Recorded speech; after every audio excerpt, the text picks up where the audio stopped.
बस्तर प्राकृतिक और प्रकृति के माध्यम से भी जाना जाता है, तो कहीं ना कहीं आस्था के नाम से भी कहा जाता है कि पौराणिक काल की कथाओं के मानने से या फिर मान्यताओं की अगर माने तो भगवान श्री राम ने 14 वर्ष का वनवास काल में से 12 वर्ष दंडकारण्य में निकाले थे। बताते हैं कि अभी छत्तीसगढ़ सरकार ने जब राम वन गमन पथ निकाला था तो वहीं का भी यही बस्तर का रास्ता था, बस्तर की जगह थी। और यहीं से इसी बस्तर के अंदर एक भव्य मंदिर भगवान श्री राम का जो कैसलूर के अंदर बना है, इसके पीछे जो बनाने वालों की क्या सोच रही होगी। और यहाँ पर अगर देखा जाए तो बस्तर में इससे बड़ा राम मंदिर कहीं नहीं था।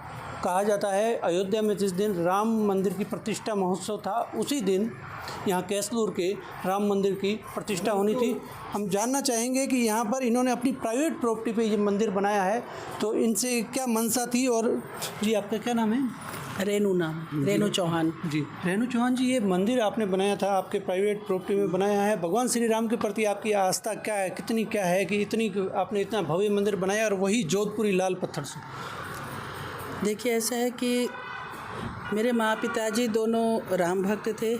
परिवार में बचपन से ही ऐसे संस्कार था कि बस राम पूजा में ही हम सब लोग लीन रहते थे परिवार से ही। माँ बाप के नहीं रहने के बाद एक इच्छा थी कि उनके पुण्य स्मृति में कुछ ऐसा किया जाए कि उनका नाम अमर हो जाए। इसलिए मैंने उन्हीं की एक कर्मस्थली है, उस पर मैंने मंदिर बनाने के लिए हम लोगों ने सोचा।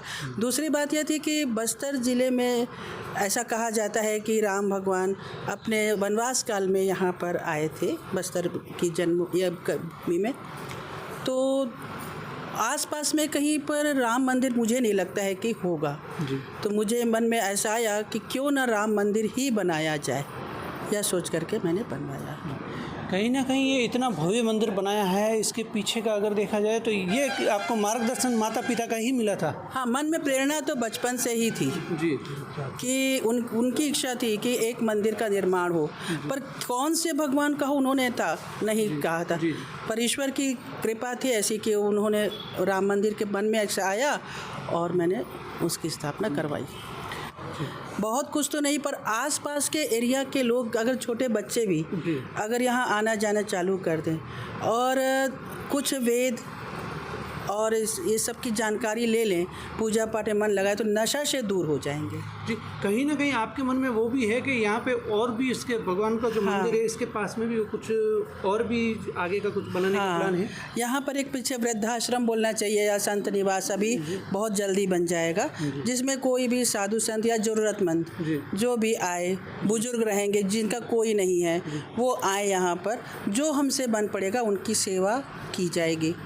मेरे मन में एक जिज्ञासा थी कि कहीं ना कहीं ये इतना भव्य मंदिर बनाया है, करोड़ों रुपए का खर्चा आया होगा, लेकिन इसमें कहीं ना कहीं आप ही के परिवार का है या कहीं ना कहीं से आपने इसमें भी शुल्क? यह सिर्फ और सिर्फ हम लोगों का आप ही के परिवार? आज तक इसमें किसी से 5 रुपए का भी सहयोग हम लोग नहीं लिए हैं। कहीं ना कहीं ये भी सरकारी नौकरी के अंदर थे, पुलिस विभाग के अंदर थे, और इन्होंने भी अभी सेवानिवृत्ति के बाद में भी भगवान श्री राम की शरण में हैं। इनसे जानना चाहेंगे इनकी क्या मंशा थी और भगवान के प्रति कितने समर्पित हैं। जी आपका शुभ नाम? मैं मुक्ति तिर्की लिखता हूँ। जी मुक्ति जी, आपको भगवान श्री राम के प्रति कितनी श्रद्धा है कि कहीं ना कहीं आप दोनों हस्बैंड वाइफ और अपने परिवार सहित भगवान श्री राम की भक्ति में ही लीन हो गए? जी, अब राम भगवान के लिए तो पहले से ही आस्था थी जी। ये ससुर और सास चाहते थे जी मंदिर बनवाने के लिए, लेकिन अपने जीवन काल में नहीं बनवा पाए जी। वो अब नहीं रहे जी। तो प्रॉपर्टी है जी। और ईश्वर की इच्छा थी तो हम बनाते चले गए। जी, कहीं ना कहीं नई पीढ़ी को आप क्या कहना चाहेंगे? इस नई पीढ़ी बस अभी पूरा भारत में ही चल रहा है राम भगवान का, और तो हम भी नया पीढ़ी को चाहते हैं कि अब मंदिर में पूजा अर्चना के लिए आए। बस्तर में अब तक भगवान श्री राम का कोई बड़ा मंदिर नहीं था, लेकिन अब बस्तर में एक शानदार राम मंदिर बनकर तैयार हो गया है। यह मंदिर सिर्फ धार्मिक रूप से ही नहीं, बल्कि इलाके की सांस्कृतिक और ऐतिहासिक धरोहर को भी संजोए हुए है।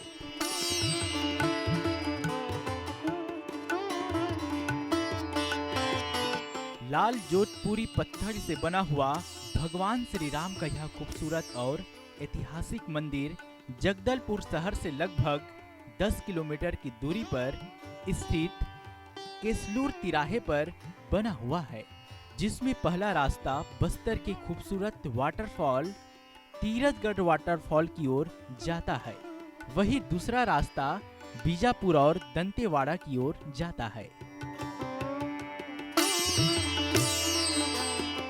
बस्तर के इस मंदिर में गर्भगृह के ऊपर भगवान विष्णु की शयन मुद्रा में विराजे है। वही मंदिर के खंभों पर श्री राम सीता राम के नाम खुदे हुए हैं।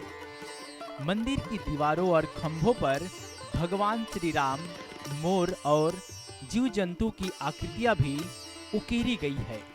ये कलाकृतियां न केवल धार्मिक महत्व को दर्शाती है, राम मंदिर की दीवारों पर भगवान सूर्य और चंद्रमा के साथ साथ बस्तर के पेड़ पौधों की सुंदर कलाकृतियां भी देखने को मिलती है, जो वहां के वनस्पतियों को श्रद्धांजलि अर्पित करती है और स्थानीय सांस्कृतिक धरोहरों से रूबरू कराती है। लखन प्रसाद जी शास्त्री जी। यहाँ पर राम मंदिर, मुक्तेश्वर महादेव, साईं राम भगवान और श्री हनुमंत लाल जी महाराज का प्रातःकाल पूजन होता है, दोपहर में उनका भोग प्रसादी और सायंकाल भी पूजन होता है।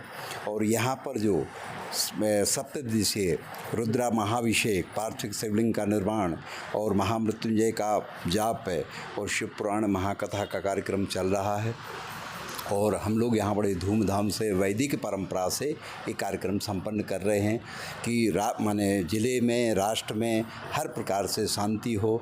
सर्वे सुखना भवन्तु, सर्वे सन्तु निरामया, सर्वे भद्राणि पश्यन्तु माँ कश्चित्।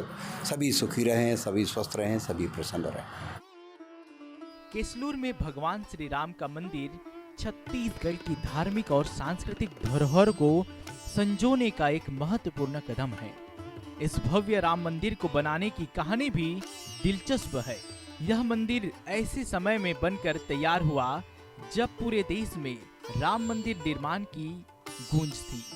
22 जनवरी 2024 को 12:15 बजे इस मंदिर की प्राण प्रतिष्ठा की गई, जिससे इस मंदिर की महत्ता और भी बढ़ जाती है।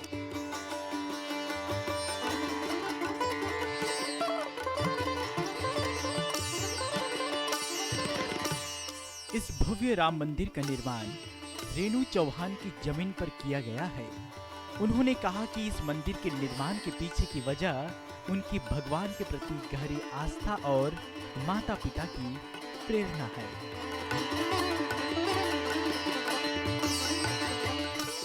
माताएं बहनें शिवलिंग का निर्माण कर रहे हैं। सावन का पवित्र महीना है। हिंदू ग्रंथों के अनुसार भी सावन महीना भगवान शिव के लिए पवित्र कहा जाता है।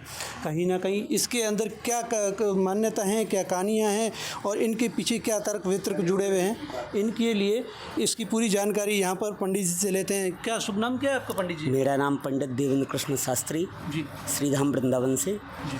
और ये परम पावन पुनीत श्रावण मास जो चल रहा है, इस दिन जो है ये विशेष महीना भगवान पार्थिव शिवलिंग निर्माण के लिए है जी, जिसमें हम सभी बांबी की मिट्टी ला करके और सभी भक्त वृंद बैठ करके पार्थिव शिवलिंग निर्माण करते हैं और प्रतिदिन यहाँ सभी भक्त आकर के अभिषेक करते हैं, जिसमें से दूध, दही, घी, शहद, शर्करा आदि आदि से इनको स्नान किया जाता है और पूजन अर्चन करने के बाद इनका विसर्जन हो जाता है।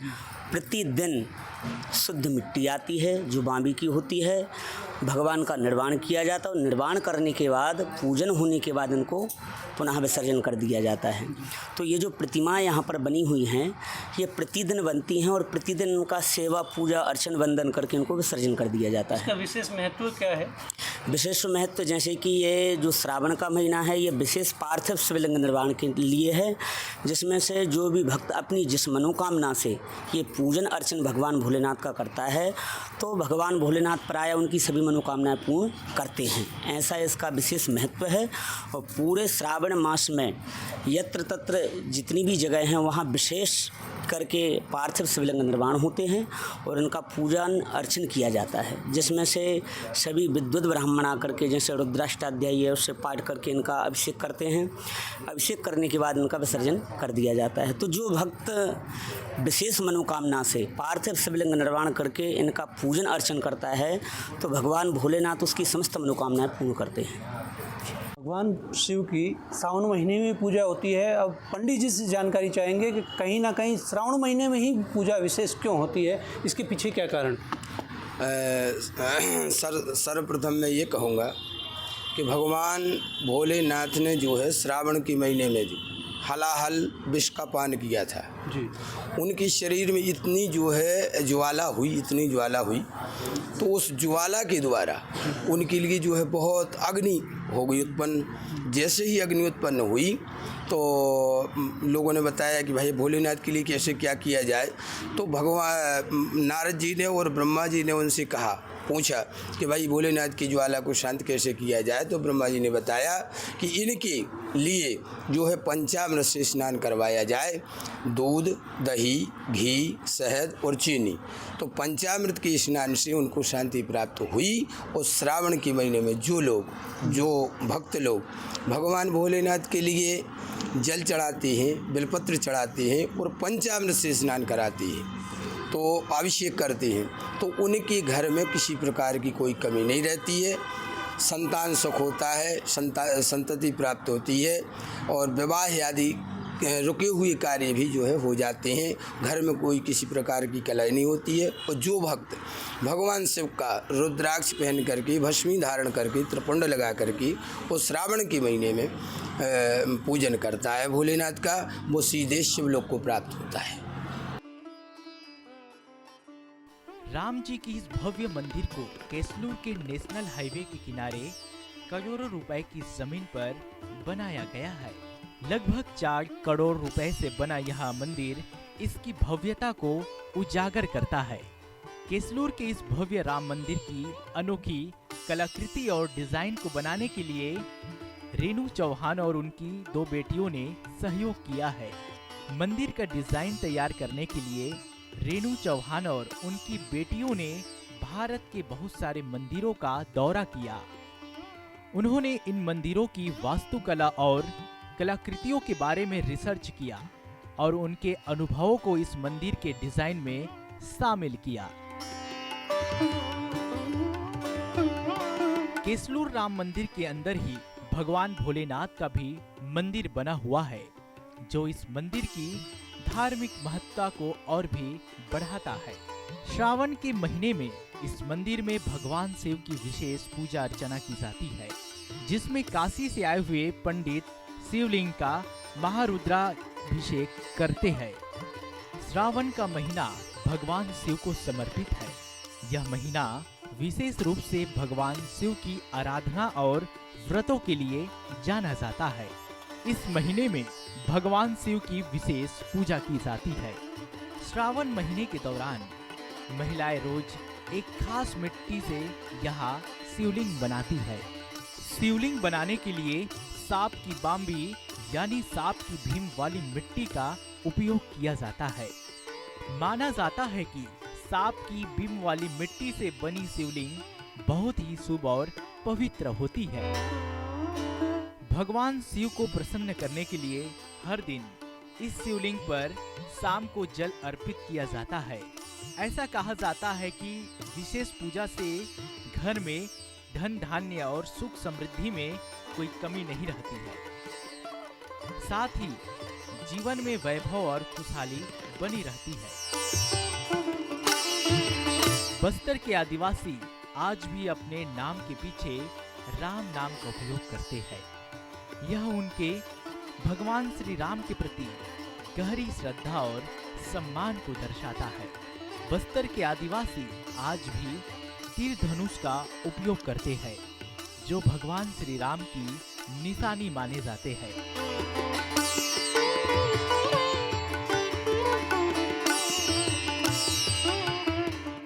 बस्तर सहित पूरे भारत के सनातन धर्मियों के दिलों में भगवान श्री राम बसते हैं।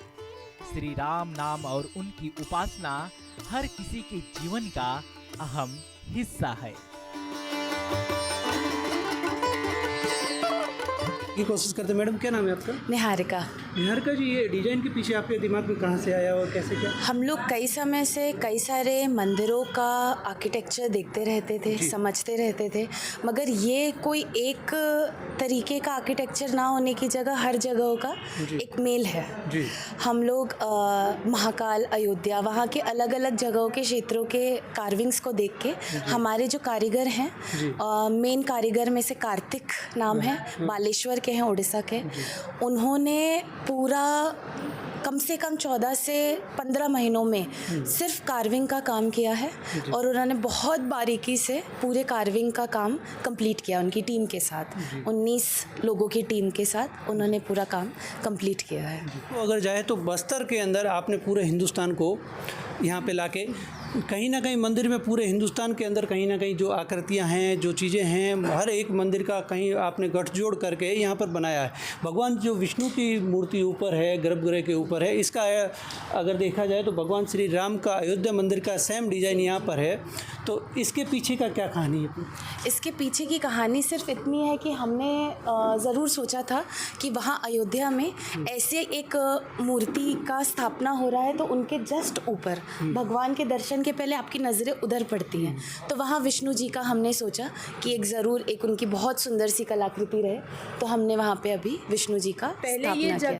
स्वर्णिका जी। स्वर्णिका जी, आप बताएंगे कि कहीं ना कहीं ये जो कारीगर थे, ये जो थे, तो इनको कहीं छोटी छोटी चीज़ों पे जानकारी चाहिए होती है, कहाँ से क्या बनाना, तो इसके लिए पीछे का किसका दिमाग? इसमें ऑनेस्टली बोला जाए किसी एक या दो का दिमाग नहीं था। भैया लोग जितने भी काम किए वो मोरलेस हमारे फैमिली मेम्बर्स जैसे हो गए, तो सारे लोग साथ में बैठते थे, भैया यहाँ पे अपन ऐसा करेंगे, इस मंदिर में हम लोग घूम के आए, ये अच्छा लग रहा है, अपन ये करेंगे। कुछ आइडियाज़ वो लोग देते थे कि दीदी यहाँ पे ये अपन ऐसा बनाते हैं, तो सबका साथ में मिल के बैठ के कभी शाम को चर्चा होती थी कि अभी एक पिलर में अपन ऐसा डिज़ाइन करते हैं, फिर यहाँ ऐसा, तो सबके आइडियाज़ का क्यूमुलेटिव आउटकम है जो आप ये मंदिर में देख रहे हैं। किसी एक की मेहनत की जगह सारे लोगों की एक संपूर्ण मेहनत, और पूरे लोग। मोरलेस हम लोग का ये दिमाग में था कि मंदिर अपनी ट्रेडिशनल आइडेंटिटी को, यहाँ के जो जैसे आप कार्विंग्स में देखेंगे पेड़ पौधे हैं, कुछ एनिमल्स बने हुए हैं, फिर म्यूज़िकल इंस्ट्रूमेंट्स लेके हैं, एक जगह विष्णु भगवान भी हैं, तो यहाँ के जो थोड़े नेटिव चीज़ों को थोड़ा सा डिपिक्ट कर पाएँ और चीज़ों को जितना सिंपल और ट्रेडिशनल रख पाएँ। हम लोग सबका वो इंटेंशन था, नेचुरल ट्रेडिशनल रखते हुए। कहीं से एनक्लोज नहीं है मंदिर, हर जगह से हवा आती रहे, अगर आरती हो रही है तो यहाँ से आप चौक तक आवाज़ सुनेंगे बिना माइक्स के भी, तो सबका वो आर्किटेक्चरल डिज़ाइन एक्चुअली सबका मिला जुला दिमाग है, इंटरेस्ट है, सबकी जो इच्छा थी सब बात करते गए कि यहाँ ऐसा होना चाहिए, ऐसा होना चाहिए, यहाँ ये पेड़ लगना है या ऐसा, तो सबका मिलजुल के एक कॉमन इंटरेस्ट बनते गया और फिर वो डिज़ाइन हुआ। स्ट्रक्चर तो था कि हाँ मंदिर बनवाना है और ऐसा बनवाना है, बट उसमें जो ये इस रूप में उभर के आया है वो सबका एक कॉमन इंटरेस्ट था। सिंपल कार्विंग थी, आइडिया वहीं का ही है। वहाँ की पूजा होने के बाद, वहाँ के फ़ोटोज़ वीडियोज़ देखने के बाद हमें लगा कि हमें भी ये बनाना चाहिए, तो रामनवमी के दिन तक भैया वहाँ एक आध महीने में भैया लोग ने ये पूरा कार्विंग करके रेडी कर दिया और बोले दीदी अपन ये लगाते, हमने बोले इससे अच्छा कुछ हो ही नहीं सकता है।